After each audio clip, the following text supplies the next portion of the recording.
the most underappreciated parts of cricket, isn't it? Cricket is always considered a battle between the bat and the ball.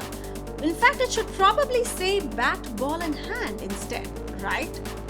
But for these 10 gentlemen, it is only about the bat and the ball. Welcome to Simri Chuma's top 10 worst fielders in cricket.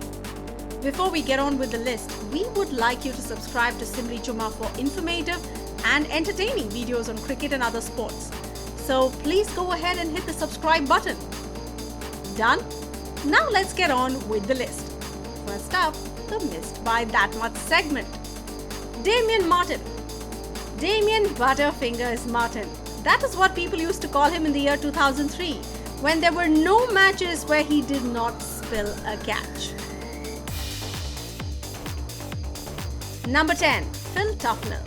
Phil Tufnell is a former English international cricketer. He was a slow left-arm orthodox spin bowler who played 42 tests and 20 ODIs. The English management did think several times before choosing him, as his fielding was at best below average. But his bowling skills did trump many times. He was nicknamed the Cat due to his propensity to be found sleeping in the dressing room. Number 9. Sunil Narine, the Trinidadian who mesmerized the world with his spin bowling. Sunil Narine is a master at bowling, while he can chip in with a few lusty blows in the death overs. He is being used as an opener in franchise cricket as well, and is hopeless when it comes to third discipline of the game, fielding. The Caribbean players are generally very good athletes, but Sunil Narine is an exception. Number 8. Monty Panesar. Monty Panesar is a former left-arm spinner from England. He is a brilliant bowler and has taken several important wickets for his team. But Panesar's fielding has been criticized from the start of his Test career. This led to loud sardonic cheers from the crowd for completing even the simplest fielding tasks. Number 7. Ashish Nehra. Ashish Nehra, for as relaxed and composed as he is off the field, showed a lot of aggression and chutzpah when he was playing. It was an approach that worked for him too, as he finished his playing career with 238 international wickets. But Ashish's tall and lanky frame often made it difficult to control his running, which oftentimes led to some hilarious on-field situations. Ashish's dropped catches and late ball grabs have proven to be really detrimental to the team. Arjuna Ranatunga. One of Sri Lanka's greats and maybe one of cricket's best captains, Arjuna Ranatunga was a stockily built left-handed batsman. Due to his build, he found it difficult to run. He usually left the running to the other Sri Lankan fielders. And when batting, due to his guft of placements, somehow he kept the scoreboard ticking. But he was considered as a liability on the field, which is why he placed himself in the slip positions, mostly to not run too much. But he did catch the ball perfectly if it came straight to him. Number 5. Morne Morkel.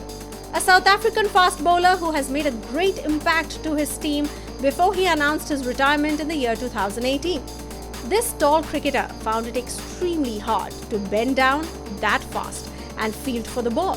South Africans, who are famous for being good fielders and catchers, always hit Morkel in a spot where the ball did not come that easily, as he always had a tendency to drop it as well. Number 4. Shoaib Akhtar. Shoaib Akhtar is easily one of the most lethal, most effective fast bowlers cricket has ever seen. He's extremely fast and runs so much to bowl those toe crushers. And then comes his fielding. For a fast person, we expected him to be a better fielder. But he just doesn't know how to stop while chasing the ball or how to bend and pick it up. Number 3. Muralidharan. Sri Lanka's spin wizard Muralidharan was known for his poor fielding. He often treated the spectators with hilarious situations when he was seen asking the fielders not to throw the ball to his end. Captains were seen asking Murali to field at short fine leg, where it was expected that he would not have to do a lot. He's also famous for making even the simple catch difficult unnecessarily, so that he could dive. Was that intentional, or was he just not good at judging the ball? Your guess is as good as mine. Number 2, Saeed Ajmal.